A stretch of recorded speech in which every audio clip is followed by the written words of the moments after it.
It's 2 o'clock, so I'll call the commission meeting for Thursday, June 17th, 2021 to order. I will lead us in the invocation, and I've asked Commissioner Duncan to lead us in the Pledge of Allegiance. Would everyone please stand? Dear Heavenly Father, we just come before you today and just ask your guidance as we conduct the business of the JWSC. And Father, we want to pray particularly for one of our ex-commissioners, Steve Copeland, as he's recovering from a really heavy, bad bout with COVID. He's in therapy down in Jacksonville, and I just ask that you be with the therapist as his lungs are recovering, and we just pray that he would have a full recovery. And Father, I just thank you that we have the opportunity to work with this county to improve the water and sewer system and meet all the needs of all the customers in this county. We pray for our country, we pray for our state, and we pray for our local officials, and we just pray you give them guidance. And thank you that we live in a free country, and we just need to show love to everyone and do our very best. And it's in your Son Jesus' name we pray. Amen. Amen. Join me in the pledge. Allegiance to the flag of the United States of America and to the republic for which it stands, one nation, under God, indivisible, with liberty and justice for all.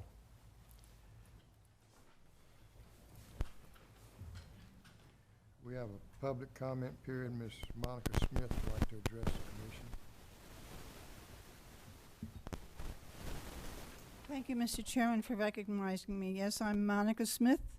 I'm a resident of St. Simons Island and have lived there since 1993. In addition, we have maintained another structure on St. Simons at 1112 George Lotson Avenue, which we have had as a rental property. Over the last 25 plus years, we've had about 6 tenants.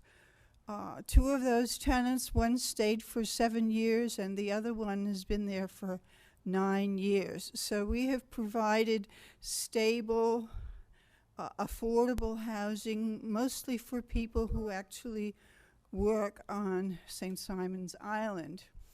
Now, the last tenant, I encouraged her to look into getting a house for herself, which she has done. She has purchased a house and is in the process of moving out. And so I encouraged her to cancel the utility bills which were coming to her. We had arranged that originally we paid for all of the utilities, but over the years, instead of raising the rent, we let the tenants take over responsibility for the utilities. It was when I went to change over the account at the office here at Joint Water and Sewer that I discovered that unlike Georgia Power, which has a system whereby the owner of a property can automatically get the account transferred to them when a tenant moves out or defaults, JWSC has a new application form to which I take a number of exceptions. I say it's new because when my husband went to get a new account for a house over on Kate Street, he obviously did not have to fill out any kind of application and merely paid a deposit, which you all returned within the last few months. So I've drawn up this list of recommended suggestions as for the revision of your application form. And mainly I want to emphasize that it would facilitate much for many entities if it was the owner of property that was held responsible for the services provided to that property. We as a community have an interest in seeing that all properties are properly served with fresh water and wastewater disposal.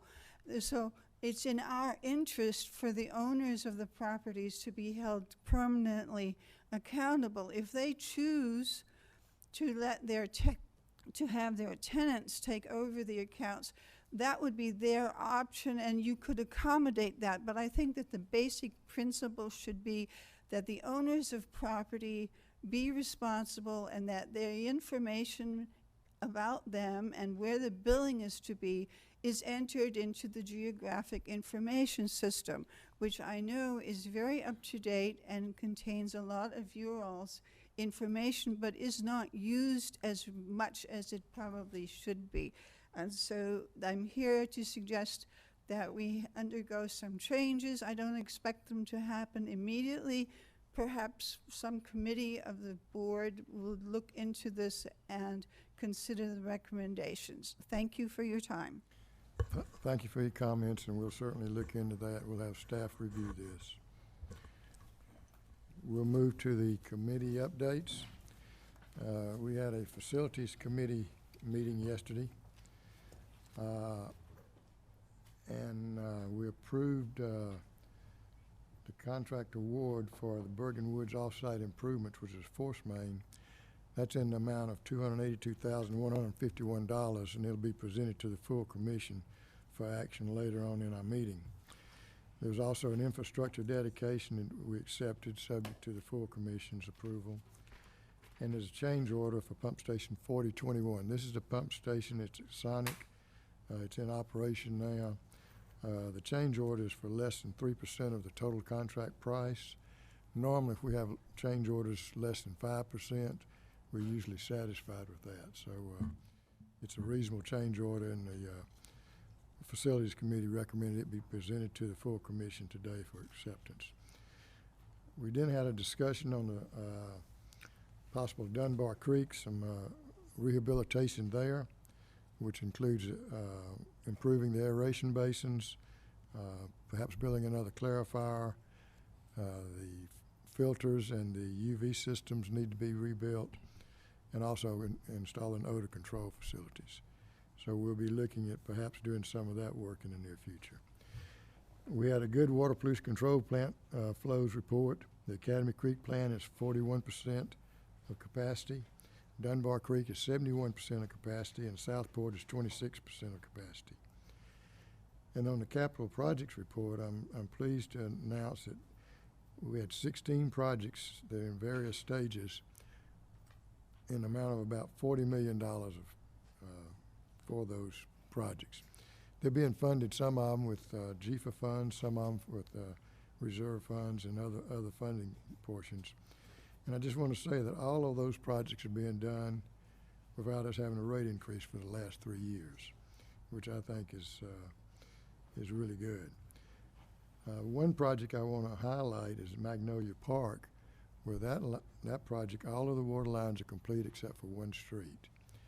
And now the city can go in there and finish that work, which will consist of storm drainage and paving. We've enjoyed working with the city on that project, and I think everybody in Magnolia Park is going to benefit from this project. And then, of course, as the master plan indicated, over the next years, we're going to need to continue to repair portions of our system while expanding the system to meet the needs of our growing county. So I just want to let you know that our staff is doing a good job, and I appreciate everything they do. And we had a very good meeting, and I want to invite any commissioners or any of the public to come to our facilities meeting. They're a lot of fun for some of us to look at some of those photographs. Others might not want to look at some of them, but it means a lot to some of us. We like that kind of work. That's my report, and I'd like to now ask Commissioner Duncan to give a report on the Finance Committee meeting that we had yesterday. Thank you, Chairman. Three items noteworthy that we reviewed yesterday.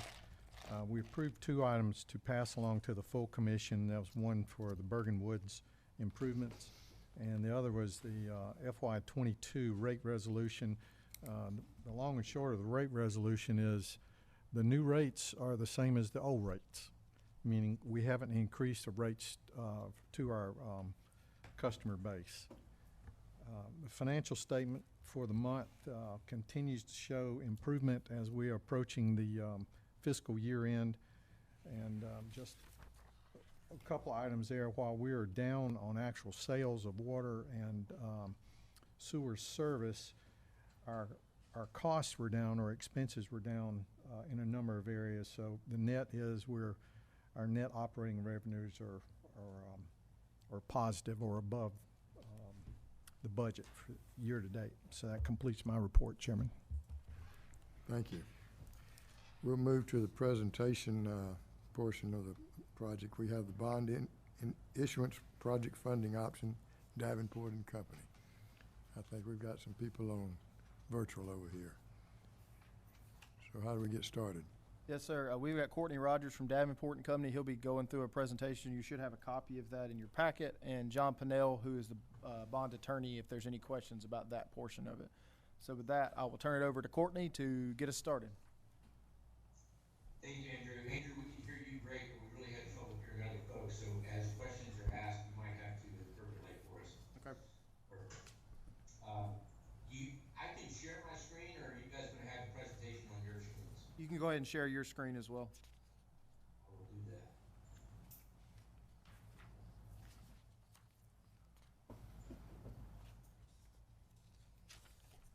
All right, you guys see that? Yes, sir. Yes. Right. Good afternoon, everybody. I know my colleague Doug Gephardt talked to the finance committee last month. I was in the process of getting my second shot, so I couldn't be there or be available. And now he's on vacation, so we tag team this. What we want to do is give you a little update on what's going on in the bond market and talk about a way that we can go out and get funding for the projects that you guys are looking to finance. The interest rate market has been cooperating. It's actually, we just sold bonds over the past couple of days. In fact, that's why John and I couldn't be there today. We're actually working on a transaction together with the city of Hogansville, and we've got to be down there tonight to get approvals, so we can have some money for Mr. Turnipseed's firm to get some work done for this guys. But the rates operate and very well. You can see on this chart on the far right side how interest rates have really been trending downward. This chart gets back to January of last year. Other than the blip during the pandemic, the beginning of the pandemic, rates have been very low. This last chart shows the green line being the yield curve, where interest rates are start up down like 0.1% all the way up to 1.4. And the bars at the bottom show the percent of the time that interest rates have been this low. Basically, you see in the first few years, we're absolutely at the top. So we ran a number of cases, but the two cases that were presented to the committee were two structured cases that were basically put together to try to be able to borrow the funds without increasing your existing debt service. So we assumed $15 million for the project fund. We wrapped the debt service, this in order or not.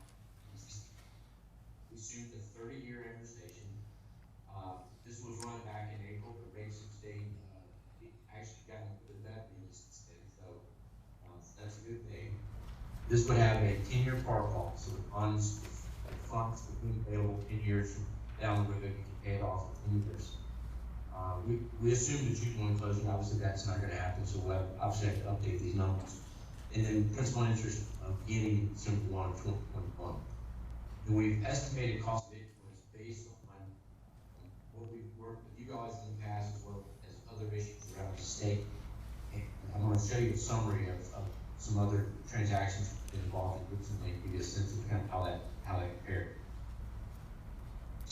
So the first page 2A, essentially wraps around existing. You can see very little principal amortized in the first, say, 15 years, out to 2035, so the first 13 years ago. And then it's level debt service after that. Now, in order to not have a spike in debt service, the first 2 years, you'll see that column called CAPIN. That's capitalized interest. We essentially borrow a little bit more money to make payments in those years so that you don't have a spike in your debt service. And you'll see that in a chart in just a moment. So when we take your existing debt, which is the first three columns, principal, interest, total about 2.5 million after the next couple of years, we wrap in that 30-year debt service, you end up with about just a shade of $3 million a year out through 2035, and then it drops off to 1.1 million. And this is what it looks like graphically. So you can see the light green being the new debt service. Again, we borrow to make payments in 22 and 23, and then we basically are going to structure the debt so it doesn't eclipse the amount of debt we're paying currently. Next case we did in 2B, simply of level debt over the last from 2036 to 2051, shortened it a little bit and brought more down like a ski slope on it. So we ramped it down, not going all the way out, stopping at 2043. So it's a shorter amortization, and when we wrap it, you'll have that 2.9 million all the way out to 2036, and then ramps down. And the resultant debt service looks like this. So the tan line is option 2A, the one we just talked about, where it goes all the way out to 2051. This one shortens up and stops in 2043. And the reason we ramp it down is because we know there'll be other needs down the road. You might want to be able to pull in up the debt service, let's say, 15 years from now. So our recommendation, you might remember when we refinanced, we went out and did it as a direct bank placement. And the reason we did that was we ran up against a time crunch when the federal government changed the tax law that didn't allow us to enter refund. So we originally were going to do a primary market or public sale, but we ended up having a bank loan. Here, because we're going out so far, we find that the banks aren't willing to lock in a rate generally more than 20 years. And even then, sometimes we don't get bids from everybody. So our recommendation is to go do a public sale. That's going to mean that we're going to need to go out and get a bond rating again. Had one, we paid bonds off. Now the rating went back, so we'll have to update that. We'll have to put together an offering document. That's something that John and his firm work on. A preliminary official statement basically is that offering document for the public. And then what happens is we basically sell it on a date, time. Our recommendation is to do it competitively. We let anybody out there bid on it. Did that today. We did that yesterday with a similar transaction. About, yes, 50 million, but a very short deal, and it sold very well. We had 8 different bidders on it, and it was very good type bidding. So generally the timetable, usually about 3 months, give or take. We're putting together the plan of finance. Really more far along on that point. And really, we're talking about probably a 45 to 60 day process here, where John and his team would pull together bond indenture documents, start working on that financial statement. Our team would work on the credit presentations for setting up meetings that we do now virtually with the rating agencies. And then we would set that date, essentially would get that rating back, we could mail the POS, and have the sale about a week later, generally about 45 to 60 days. I mentioned the credit rating. You can see in the blue box down there, the 2010 C bond rated AA3 by Moody's and A+ by S&P. Obviously, we want to push them a little bit to try S&P in particular to get up in the AA category. I think we have a really good shot at doing that. But essentially, we'd be thinking it will probably be somewhere in this AA category. Some of the folks that are involved in this and talking about cost of issuance, we've got ourselves, John's firm, Woodward, Hall, Booth Smith, of course, your counsel. We've got the rating agencies, the auditors. We check in with them. You've got paying agents and registrars. You've got engineers. You've got ultimately an underwriter who's bid on it. And so when we look at the cost of issuance, this kind of gives you some these are some transactions we've worked on fairly recently, the last several years. You can see we did one for Canton early this year, pretty large size issue at 63 million. Typically, the larger the issue, you'll have a bit more cost of issuance. We also gave you some some more in the $15 million range. You can see Dalton, Champlain, Milton, Brookhaven, and you can get a sense of where their cost of issuance. You can, in bold there, I've put for 2A and 2B what our estimates were, and you'll see that is pretty well right in line with those cities that we did here in the last couple of years.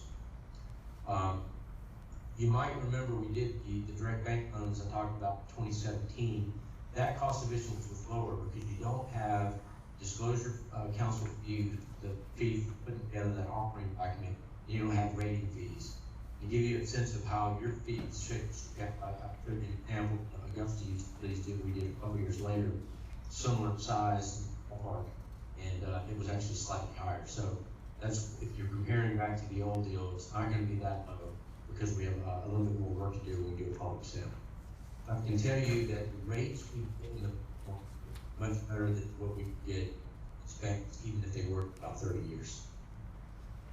To give you a sense of that, that sale that I mentioned back in January for Canton, you can see we had a ton of bidders that day for that large issue, and you see Piper came out as the winner there.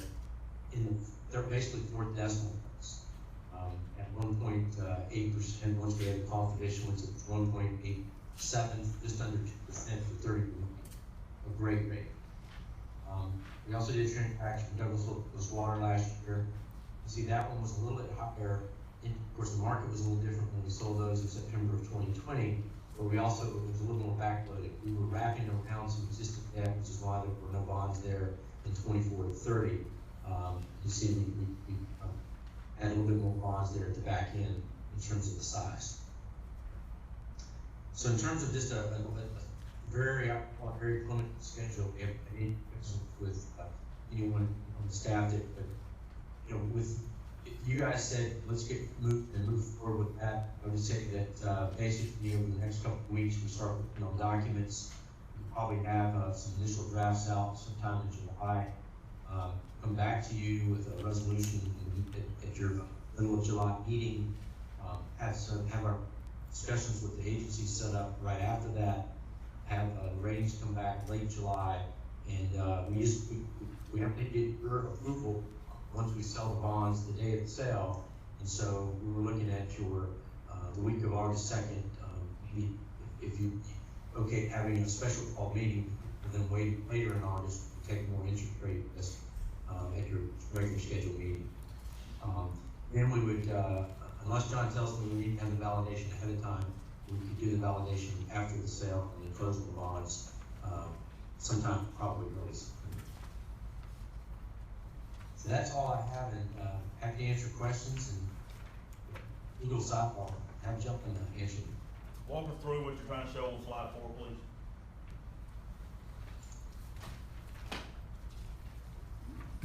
I'm sorry? Walk us through what you're trying to show on slide 4. You're breaking up. Can you go through slide 4 again, please? Jay, can you type it in the chat? Can you go through slide 4? Oh, slide 4, got it.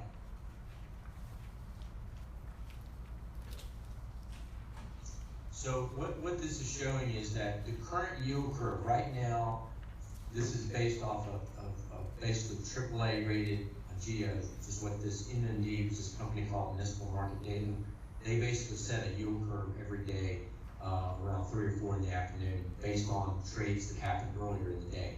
And so this is where interest rates are right now for about 30 years, that green bar. The bars at the bottom basically are, went back to 1999. How many days has the interest rates been lower? So looking at year 1, only 0.2% of the time have rates been lower than they are right now. So you're saying during 1999, 0.2%. It's basically saying since 1999, rates have only been lower for year 5, 3% of the time, 3% of the days out of that period of time. So essentially what it's saying is since 1999, we're almost at absolute lows. Cumulative number of days since 1999 that the rates would have been lower for those years of bonds, and then compared to now? How does it get higher over time then? how's there been more days since 2007 than there has been days since 2009? Sorry, we are just not hearing this. It doesn't matter.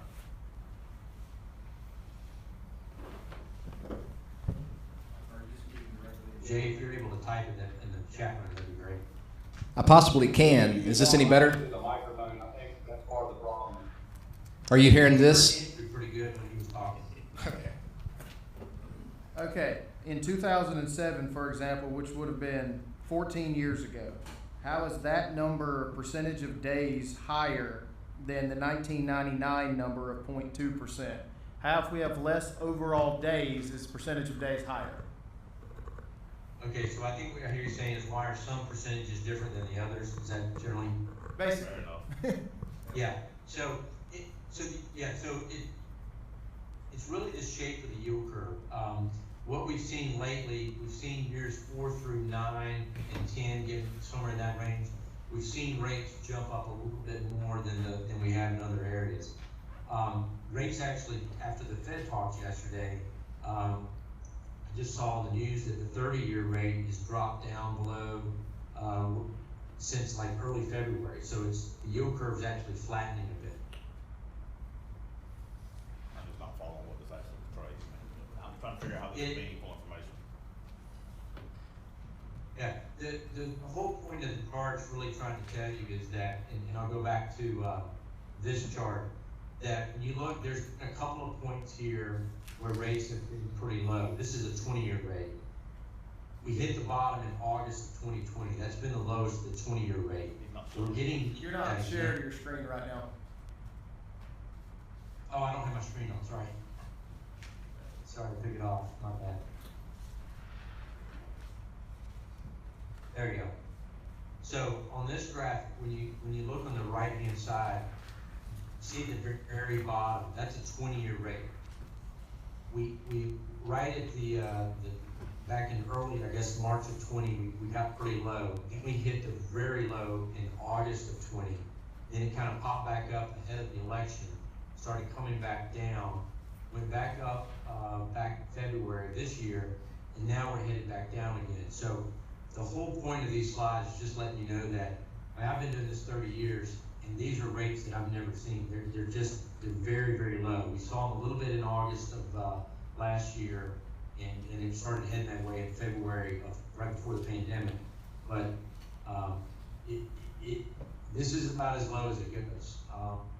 The Fed announcement yesterday was that they expected to raise short-term rates earlier than they had previously anticipated. That was the vote that came out.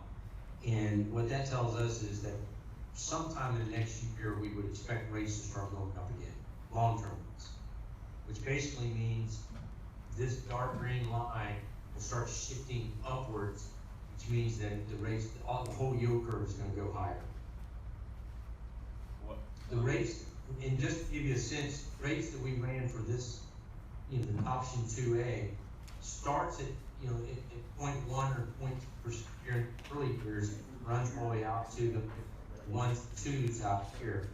That 2.28% is what we're looking at right now. Just being at we're under percent is just incredible for 30-year money. What I'm not following, Andrew, is if all the good rates in the last 12 months, how is this number, how is this bottom green graph doing this? Seems like we need to do this, depending on which way you're tracking it, but I don't see how it's doing this. That's what I'm not following what these numbers mean. But if everybody else does, it doesn't matter. Again, very little bit of that, but if we're talking about the slope of the yield curve, generally it's an upward slope, meaning if an investor is going to buy a 30-year rate, they would expect it to be much higher than a 25-year rate or a 20-year rate. But right now, when you look at that yield curve, it's pretty flat. There's not much difference between a 20-year rate and a 25-year rate and a 30-year rate. So that's good. I wasn't talking, I don't know if you can hear me or not, but I wasn't talking about the yield curve. I was talking about the green bars at the bottom of page 4. What I wasn't understanding is Jay, that mic's not working. Okay, the green bars, not the line, the bars at the bottom. Every year that number changes.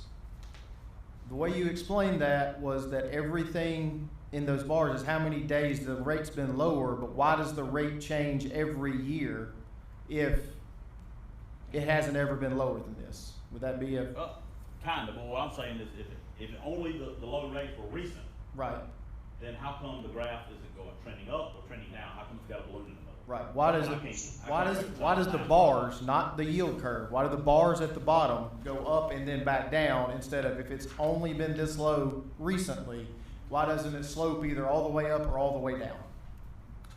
So keep in mind that each year the interest rate is different. So, and I don't have the exact rates in front of me, but if you look at the bar on the right side and you track up to like the 10-year, in-year rate there is probably about 0.9. And that corresponds to that 2.92%.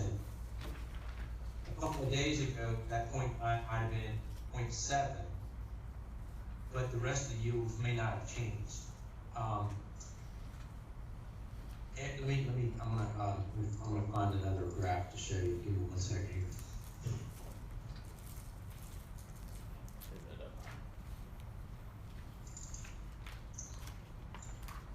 So this is You the gotta share. MMD. Can you see that? You gotta share. I gotta share that one screen. Okay, hold on.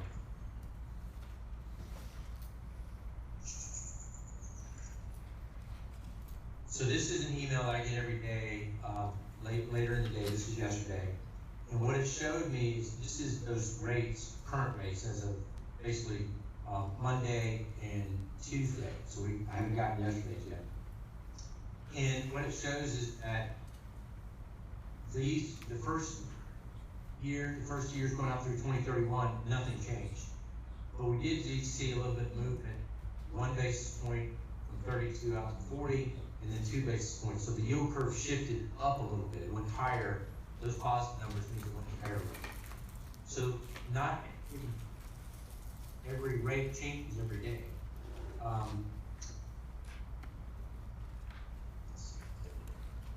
find another one that kind of shows you how things. Yeah, it doesn't matter. Here, like for instance, here only these 3 days can. I think our questions are getting lost in translation, and Yeah. we're just beating the dead horse here. Yeah, I let's, apologize. Yeah, let's- we get choppy feedback. let's move forward. Basically, what we're saying is, this is a great time to go into the bond market, if we want to go into the bond market. And I'd like to. Sorry, we can't hear you. It's a good time for us to go into the bond market, if we want to go into the bond market. And I'd like for the chairman of our finance committee, Commissioner Duncan, to address this, because we talked about this at the last finance meeting. Yes, thank you, Chairman. It is a good time in the marketplace to go to seek funding through the bonds. Of the many options we've evaluated, the bond market is the most positive for us to leverage funding for this roughly $15 million worth of projects that remain at a high level that need to be done. In my view, the commission should act to initiate the timeline for this and seek the bonds. And then we'll have, when we go through all the final due diligence of it, then we'll have a vote by the full commission then to actually execute the sale for a bond. And so, in short, I'm recommending, as the finance chairman, is that the commission take on this responsibility and then we execute the securing or sales of the bonds for the funds. Do you want us to amend the agenda to add action on this? Chairman, I would like for us to amend the agenda to take an action today. I think we need to have the project list again, and we're gonna take action. We can, maybe that's easy to come by, but I mean, we're gonna take action, we're gonna take a vote on something that's financing. I think we need to know what maybe remind which project specifically we're talking about voting on. Well, I realize we have, let's say, $15 million debt to try to service for the capital projects. My question is, in that, as we go to the bond market, is there a mechanism where we can pay the debt off quicker? Because I got a strong feeling, hoping that Splosh will help pay for some of those things, those projects. And then, you know, we'll just have I guess we could do other capital projects, I imagine, too, as well. But I'm just asking the question, is there there's not a prepayment? Well, there's no retirement of the debt in the first 10 years. The note can't be called, or you can't pay it off in the first 10 years. All right, that's After fine. 10 years, the structure is that it is declining balance. Right.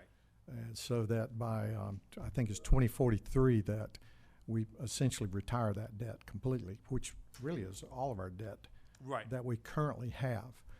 We will have more needs as time goes on.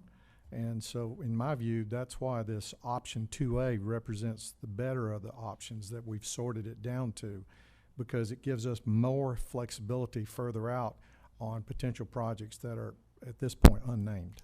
Right, I understand that, sir. You're saying that we are gonna incur other capital projects that we have to do anyhow, so, and Splosh maybe take care of that. And this debt, this bond debt here would just, if we push it out further, we'll be able to, realize that it's a great savings to us to do it that way. That's what you were saying? Absolutely. This is the best available source for funding at this time. And Potentially be needing money 30 years from now. You're right, I understand that. Voted on this day, that's why I like. well, the process. option 2B pays it out in 2043, right? That's correct. Yes, But you said 2A. I'm sorry. Yeah, I just wanted to be clear. You're correct, Commissioner. It is I know 2B. what you meant, though. I know what you meant. So it's a 22-year program with diminishing after 2035, the annual expenditure to retire the bond starts diminishing. That's correct. The debt service begins to tail off remarkably in the last 8 or 9 So, years. Yeah, so it's 14 years, and then it gets remarkably smaller the year after to 2043. Right. Well, the benefits of a bond issuance like this is, obviously, we'd have the money as soon as the bonds are sold. So, I mean, we could proceed with the projects right away. But we do have some upfront costs that we have to pay. Understand. Whereas GFA, you don't have as much upfront cost, but it takes a lot longer to get the funds and things like this. And this is and your payback can be structured so it does not affect our ratepayers as much. So that's what we're talking about here. And obviously if SPLOST had passed, we probably wouldn't even be having this talk. But it didn't pass, and we do have these projects that we need to proceed with. Chairman, may I ask a question? Perhaps since we're doing this in place of the SPLOST money, maybe we want to treat it very much the same way and assign those projects specifically to this money that we're borrowing now, so that we don't end up spending money on other projects. In other words, like Commissioner Stevens said, let's identify the projects and let's assign that money to the projects. I think that would be an option. Well, that's how the $15 million came about, was the projects that Andrew had presented to us. Right. Right. Now, I would say, based off of Courtney's presentation, we don't need to vote on anything now unless we just have to. We can still hit this August date he's projected by waiting till July to actually start, if we just start the process of getting the background paperwork together. So we can come back at the July meeting with the project list from the SPLOST that was put forth, talk about all this, and potentially have Courtney and John here in person so we have less lost in translation issues. And answer these questions more effectively. At what point do we have to pay for getting the bonds issued? I mean, I presume we're going to have some expenses up to the issuance of the bonds. That's all at the end of the process. Say again? That's all at the end of the process. I'm sorry, I still didn't hear you. It's all at the end of the process. Okay. Thank you. And at the July meeting, we could have all that, a Right. better date on that, on how, when that funds will be Yes, sir, we'll required. have, As I understand it, then we could vote to move forward today with the process, but in the July meeting, we would vote to approve to move forward on the bond or not. you don't even have to have a vote today. You can just direct the executive director and myself to engage Davenport and Mr. Brunel to move forward. And the cost that we're talking about, the issuance cost, all of those are floated, moved over into the bond too, so there's nothing out of pocket, so. And I understand exactly what we're trying to do, and I'm not disagreeable to it, but I just want to point out, one of my concerns with the process we're using is we're essentially making a $400,000, we're borrowing money out to 2050 or 2045, whichever way, 2044, with 2043, I'm sorry, 2051 or 2043 in one of these two processes, whichever one we go with. And for the first 2 years, we're not paying anything towards that. So, and in the next 10 after that, we're paying $400,000 of this total $15 million loan annually. So we're committing a good portion of our debt service out from 2036 all the way to 2043, or from 2036 to 2051. So we're putting a lot of our future debt potential on the line now for these $15 million worth of projects. And I just want to ensure that they're projects that are mission critical 15, 20 years from now. Because we're borrowing money 15, 20 years out for projects that we want to do today, and we need to make sure in our priority they're important 15, 20 years out, not just something that we've got on our list and want to accomplish. And I'm not saying they're not, but I don't have the list in front of me. Yeah. But vote on something today without the list in front of me. But it is the same list that the SPOS projects Exactly, were. that's why I So, was- and I agree we need a review of those. I But, had concern with it last time, but we weren't voting on it, so I didn't. yeah, but it does not change our debt service as we have it today, right? The blue graph, I'm on page 14 of the 2B option. The debt service graph, the blue line at the top is what our current, That's correct. It does not change our debt service as of today. It changes it as of 3 years from now, or 2 years from now. but it actually, if I understood the slides, it goes down in the third year. Our current debt structure goes down in 3 years. What this structure would do would be to replace that reduction that occurs in 3 years with the $400,000, give or take, until the existing debt falls off, and then we would start paying more towards this issue. So it depends on what you mean by change our debt service. Yeah. It changes what our projected debt service is. Our projected debt service is to drop down to approximately $2.5 million in 2024. This will keep it at $3 million for the next 14 years. So this will That is keep it correct. that way for 14 years. And then when our debt service, existing debt service is meant to go away, this puts a couple $1 million a year back on the books all the way between 2036 and 2043 or 2051, depending on which option. Right, well, I'd basically like to push it out as far as can, but if you can pay debt out in the outlying years, then right at this moment, to me, I feel that's a good thing. Also, with the SPOS list, it was vetted, and we know what the list is.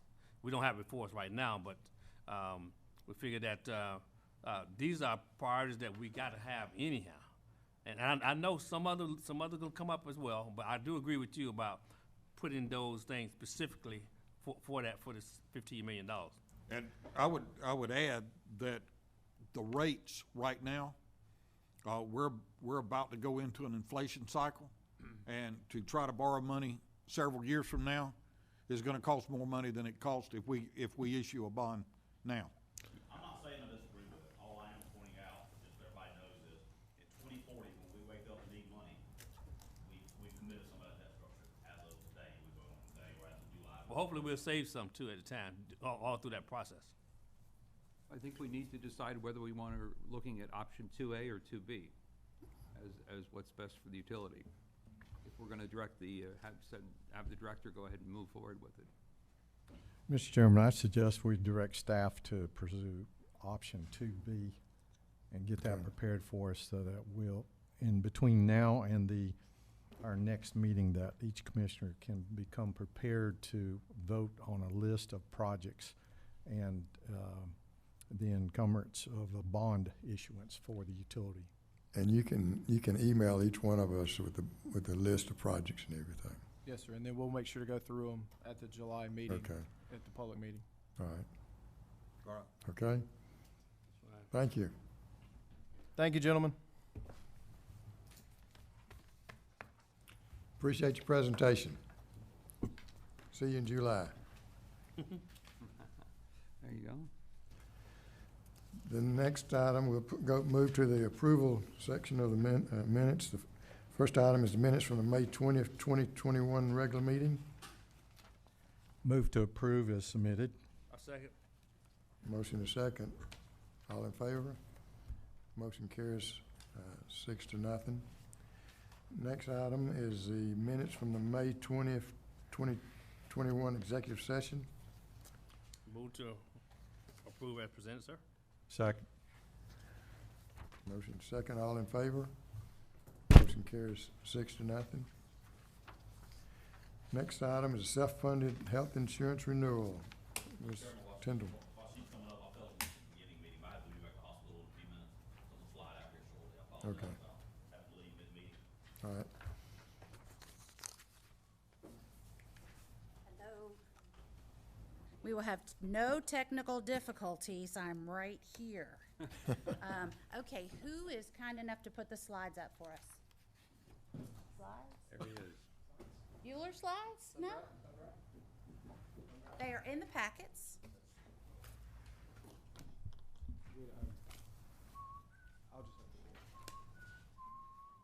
They are so small that it's better if they're in the packets. I There they did are. keep the slides to the number requested, but it might be a 2 font, so I apologize. They're here, folks.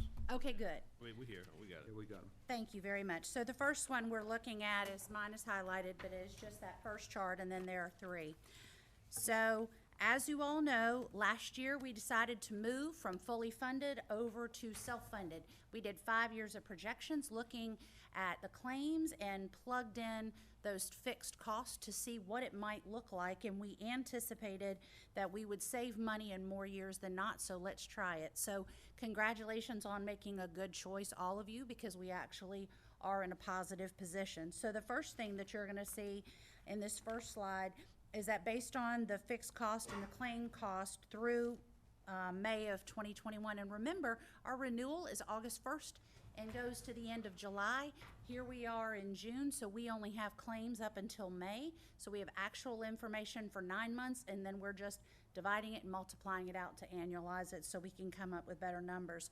We are going to be back in October to give you a better picture of actual numbers, just so you can have more accurate information. So right now, joint water and sewer paid $1,331,426 over the 9 months. And if we annualize that and add back in the prescription rebates, we are looking at a savings for the 9 months of $271,658. If we annualize that, it's about $382,398. Now, when I spoke to Ms. Wilson and she actually showed on what you all saw in finance, which were the actual numbers, it looks like we might be doing better than that. But I'll take the conservative approach United Healthcare gave us to summarize. And one of the things we did is, remember, you have employees that come and go. So we're using 121 employees for our count, and we really only have 117 employees on the plan. You have 145 employees that are in the, that work for joint water and sewer. That means you're only covering about 80% of the employees, which is good. That means the other 20% have something else. They have Medicare or they have some other coverage through a spouse. Any questions on the overall savings, that first block on the first slide? Okay, underneath that, we're just gonna look at what the total cost is, the employer cost, and the employees pay. And this is all to get close to the action item, one of the action items today, which is, do we keep the cost for the employees the same? We're going to save money. The idea was, if you are involved, employees, in the claims process, we can keep your rates flat instead of going up and up and up every year. So we do look like we're going to save money. At the same time, and I wish Commissioner Stevens had a few more minutes, we have a situation where a lot of people have not sought services due to COVID. So we have an immature claims year of only 9 months, so we don't know what the next few months will look like, and we don't know how many people have not received elective surgeries or other services because of COVID. So we don't know in the next 6 to 12 months that we might have a huge claim. or a lot of little claims. We just won't know until we have that information. So that's just something to think about as we're looking at these wonderful numbers. Either way, even in the worst case scenario, I think we're still gonna end up better off than we ever were fully funded, giving the insurance company the money. Any questions on this first slide? All right, on the next slide, this is the breakdown of all of the information of how the self-funded plan works. So the first thing that you're going to see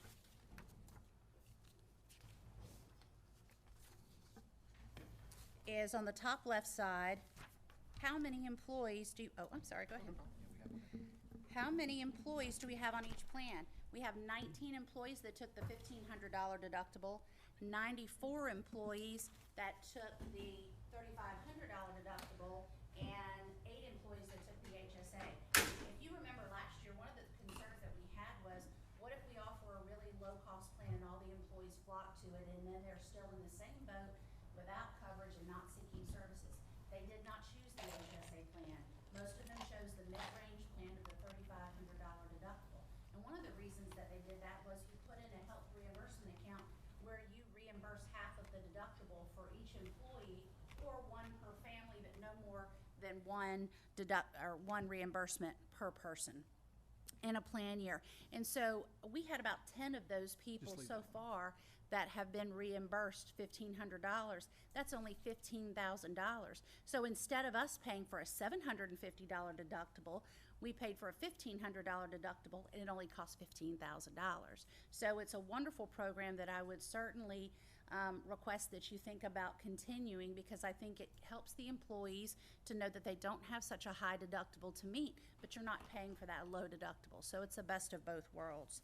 So in this chart, you're going to see current renewal alternate 1, 2, and 3. Change your page there so we can see. Oh. There we go to the next slide. Maybe. There we go. Did that help at all? Because I Well, I can't read it. okay. So this is not a test at the ophthalmologist's office. I apologize. You really are not renewing anything. This is a 3 to 5 year contract, so we can even see if this is a good idea. What you want to decide today is, right now your individual stop loss is at $50,000. We took a very conservative approach last year because we didn't know what was coming. Do you want to raise that stop loss to a $60,000, $75,000, or $100,000 individual stop loss? You can see underneath, when you look at the total increase in cost, what that would be, and I'll just tell you, to renew, you're looking at $85,000 more per year in fixed cost. And if you remember when I presented last year, and I'm sure you don't because you might have had a lot of things going on in the last 12 months, we talked about that we're probably going to be looking at about a 25% increase, because the first year they're going to set the rates based on only paying 9 months of claims. Now the rates for this next year are going to be for 12 months of claims. So we knew we were going to have an increase.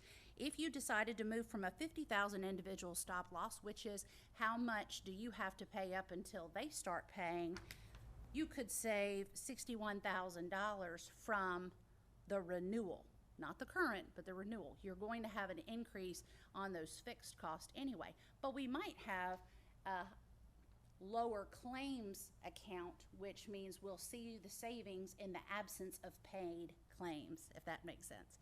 Our savings is not what our savings is what we didn't pay for, more so than what we paid before, if that makes any sense. Forgive me for running ahead here, but Oh, go ahead. Our current is costing us $827,000 annually. The renewal is, we're looking at $913,000, and we can reduce that total premium cost to the company by buying additional stop loss insurance.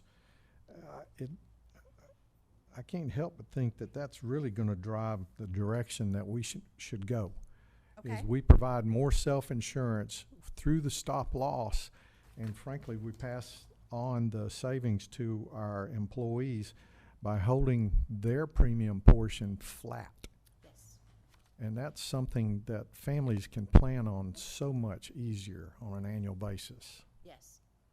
Okay. My only concern in doing that, and I'm not overly concerned, is the unknown of what the next 6 to 12 months may be. So people, we're reading articles all the time or hearing from people that may have had cancer and they're not getting their checkups. They're not going back to get tests done.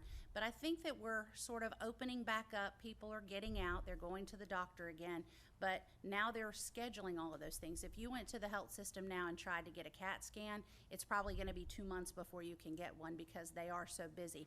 And all those tests turn into some sort of surgery or treatment. So we could have a couple hundred thousand more, or even more. We have no knowledge of any balloon or large claims that are coming. It's just the unknown of all these small things. So the conservative would be to leave it like it is and let's see what the claims are gonna be this next year. You very well Make could. that after this. Yes, sir. Or just take the first step and move it from 50 to 60. From 50 to 60 doesn't feel like too much of a risk. It's a $10,000 difference, and the difference that you save, 6 more people, could meet that deductible in your square. Maybe you don't want to go all the way from 50 to 100, but again, that is the commission's choice. Understood. And essentially it means that we're becoming more self-insured for what the company pays when we take on more risk at the stop loss level of 60K or 75 or 100. And the question is really, what is our appetite for going from the middle of the chart to toward the right side of the chart? I have to remind us that we put in significant funds as a reserve into this program that would give us the backstop financially, not only for the company but for the benefit of our employees. And I think we're there in terms of where we need to be. We should move up the ladder a little bit so our cost is essentially flat for the company. The employees pay no additional amount.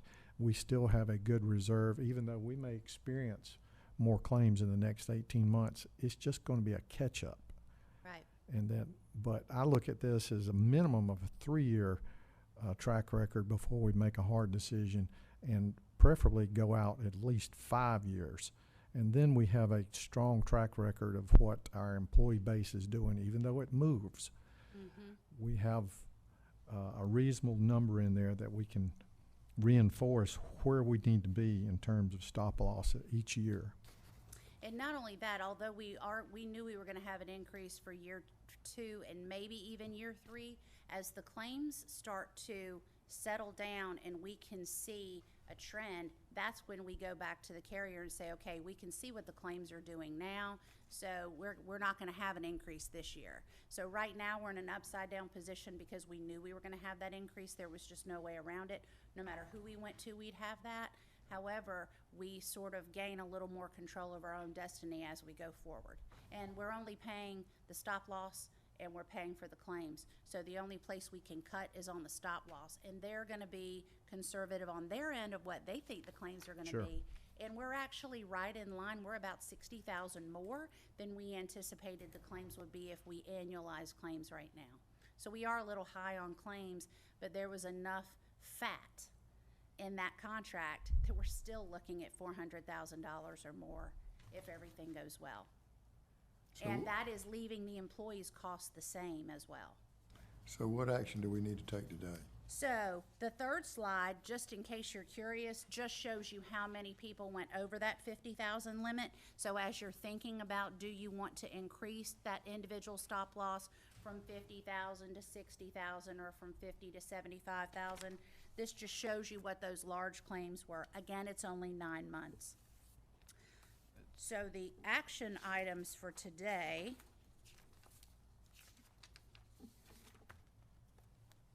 the way the motion is listed is to maintain the existing $50,000 stop loss. So essentially, if you want to change the stop loss, perfectly reasonable. You'll just have to amend the motion to say that that's written there for you, that you want to change it to the 60, 75, or $100,000 stop loss. correct.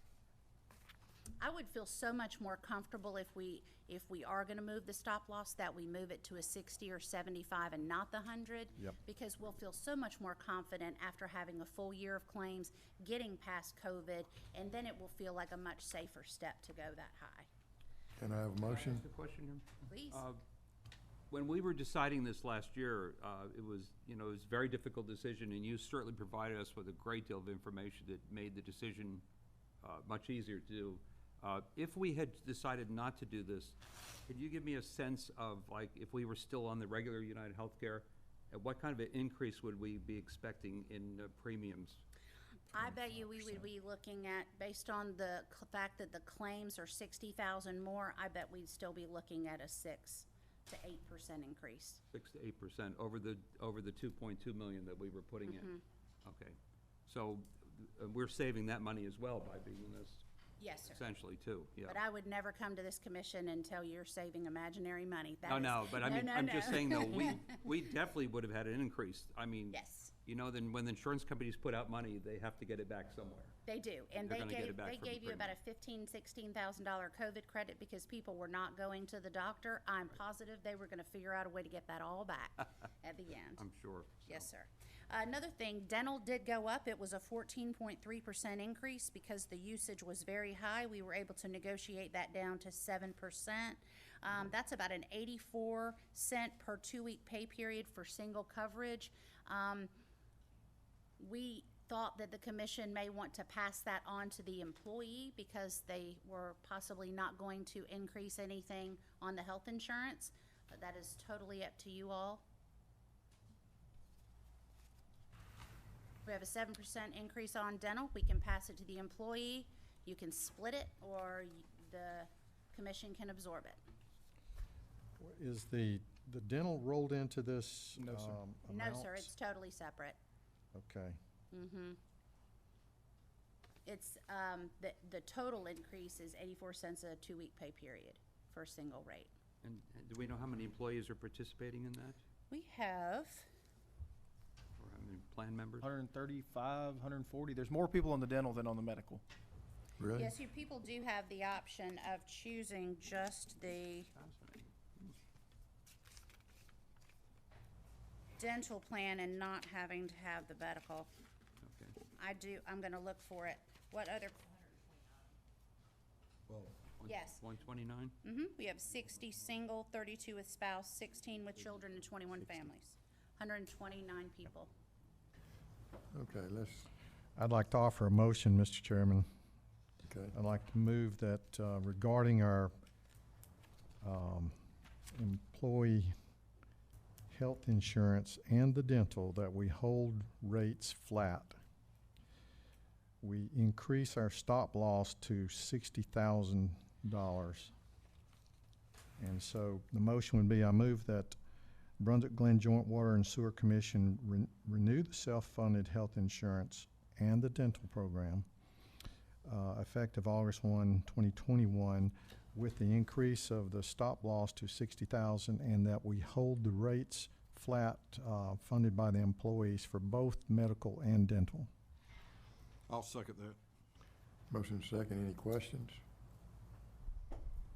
Hearing none, I think this is definitely the way to go. I mean, Yeah. it's been I know it's preliminary data, but it's certainly very encouraging where we're going with this. okay. Hearing none, all in favor? Motion carries. Let's see, there's 5 of us now, 5-0. Thank you. Oh, thank you. I have 2 more things, if you will. One is a wellness update. We've been working with Southeast Georgia Health System. They are opening back up to do their on-site wellness, and I'm working with staff leadership on trying to find a date for that. They have just opened that up. They're just getting back to doing community fairs because they've had such a nurse shortage, and of course the nurses are the ones that come out on site. So we're going to get the same proposal we had last year. I think it was around $45, $50 a person.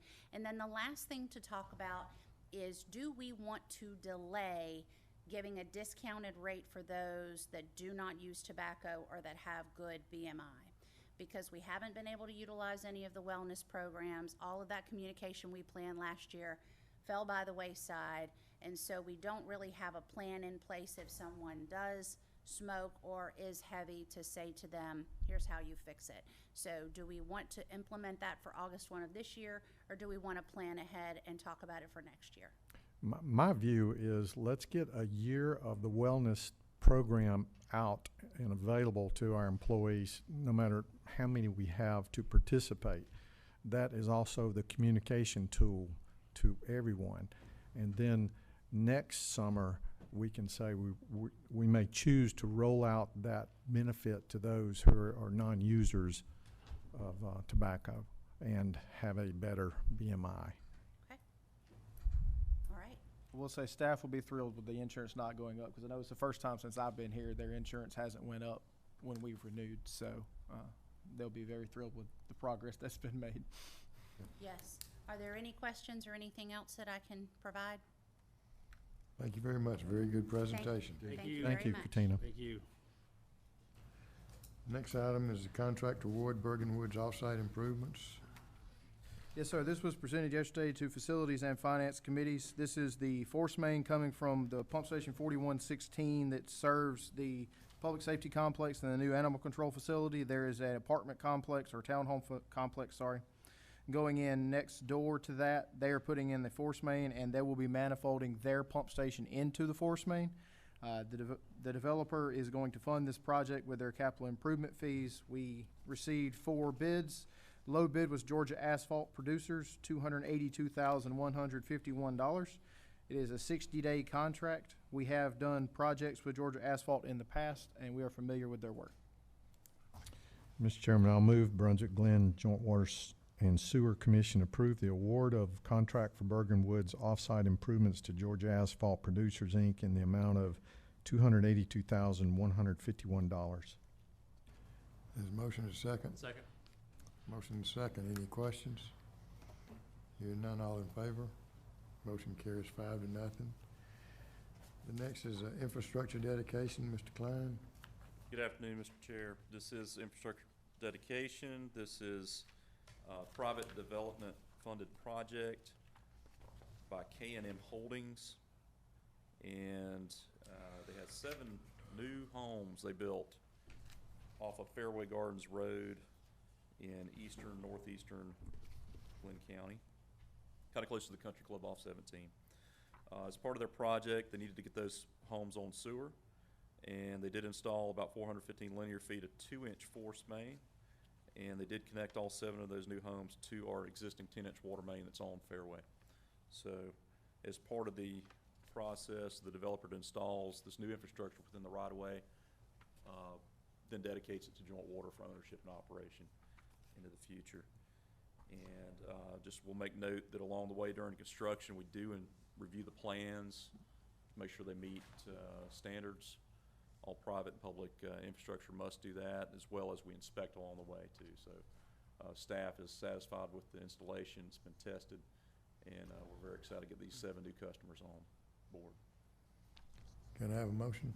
Yes, sir. I move that Brunswick-Glynn Joint Water and Sewer Commission approve the above described dedication of the infrastructure for ownership, operation, and maintenance. I'll second the motion. Motion and second. Any questions? Hearing none, all in favor? Thank you. Motion carries 5-0. Next item is the change order of pump station 4021. That's the Sonic pump station. This was approved yesterday by both the Facilities and the Finance Committee. The change order is in the amount of $11,883.46. They had unforeseen demolition. They also had to put in some flowable fill, and they did give a credit for not using link seals where the pipes went through some of the structures, but they used grout instead. So as I mentioned in my initial comments, this is about a 3% increase. So can I have a motion, and then we can discuss it?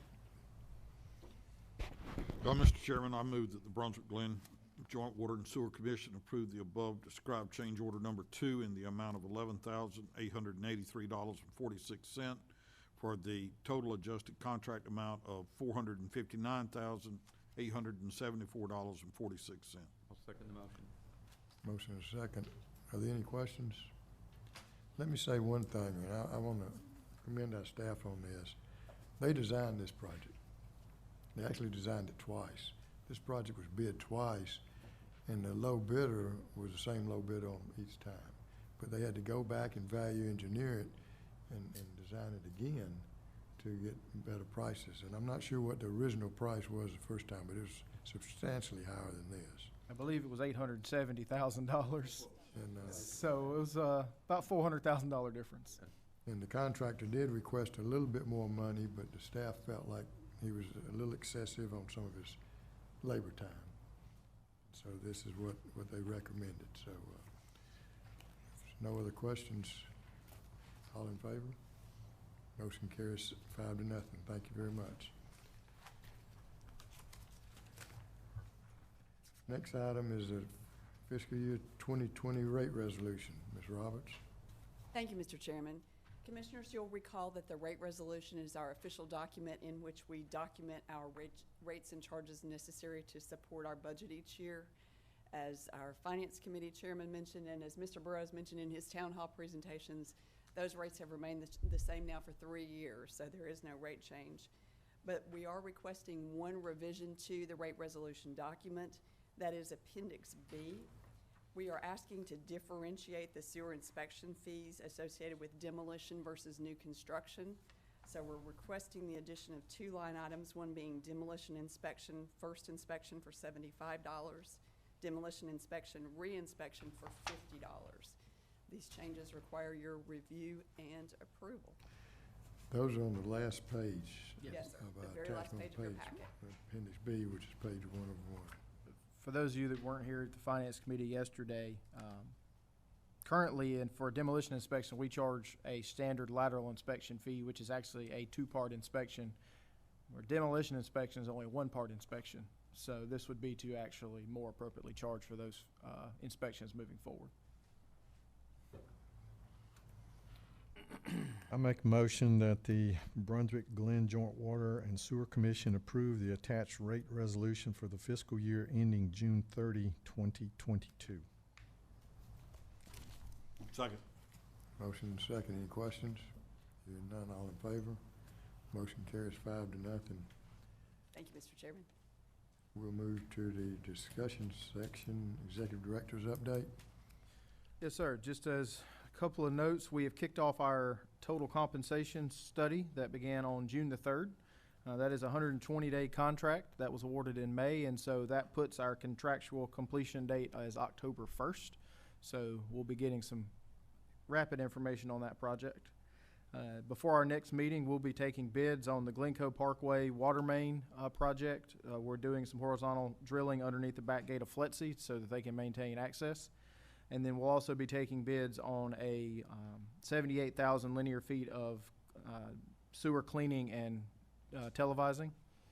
And then one great note to point out, one of our staff members, Mike Richardson, he is our pump station supervisor. His daughter was awarded a scholarship from Georgia Association of Water Professionals, and she'll be getting that at the conference in July. So she got a $2,000 scholarship from GAWP, and she is attending Georgia Southern.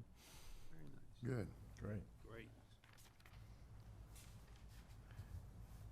My update, I just want to once again say I spent some time with our engineering staff yesterday afternoon after our meeting, and I just want to commend them for their design thoroughness that they're doing, the inspections that they're doing, and also having to work with so many different developers, contractors, and engineers. I mean, they've got so many personalities they have to deal with, and so sometimes they're under a little bit of pressure, and they also have to deal with EPD. And by the way, we have EPD approval now for review concurrence without having to go to EPD on the water side, but there's still some questions that are raised on the sewer side. So once we do that, then the review process will be expedited for the developers when they're having projects in the county.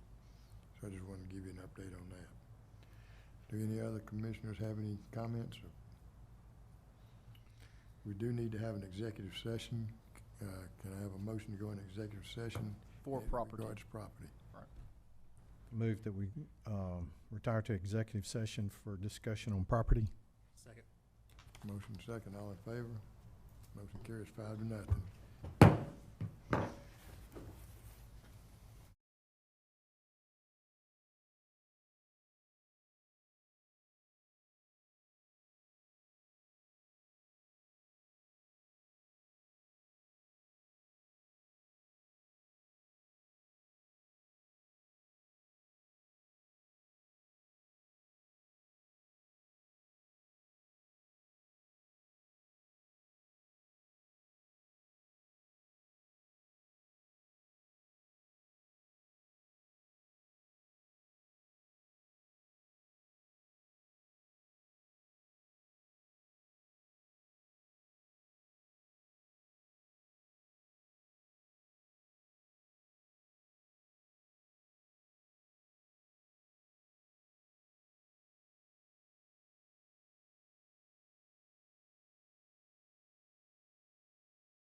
not working right in here. Oh, it's freezing in the other.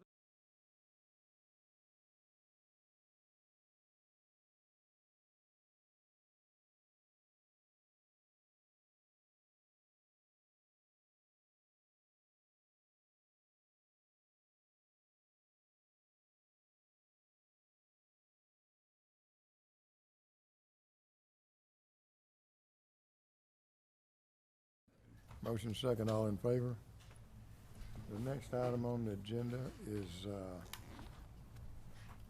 approval property agreement with Glynn County Board of Commissioners. Can I have a motion? Do we have the, before we go to there, do we have the amounts specific, or are we gonna? Yes, 280 and 5,500. The amounts, the rental amount was $5,500 a month, and the option to purchase amount was $280,000. Mr. Chairman, I make a motion that we adopt the agreement with Glynn County Board of Commissioners for the lease purchase of the facility next door, formerly known as the CVS drugstore. And the sale amount would be $285,000, the monthly. 280. 280. 280? Yes. Sorry, 280,000 as a purchase price, and the monthly lease at $5,500. I second that. This is actually a lease purchase with the lease. Purchase agreement. The lease amount will go toward the purchase price. Yes, sir. Okay, there's a motion and second. Any questions? Hearing none, all in favor? There's 4 and 1 abstaining. I abstain.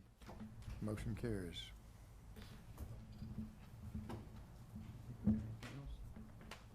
Any commissioners have any other comments? Meeting's adjourned. Thank you very much.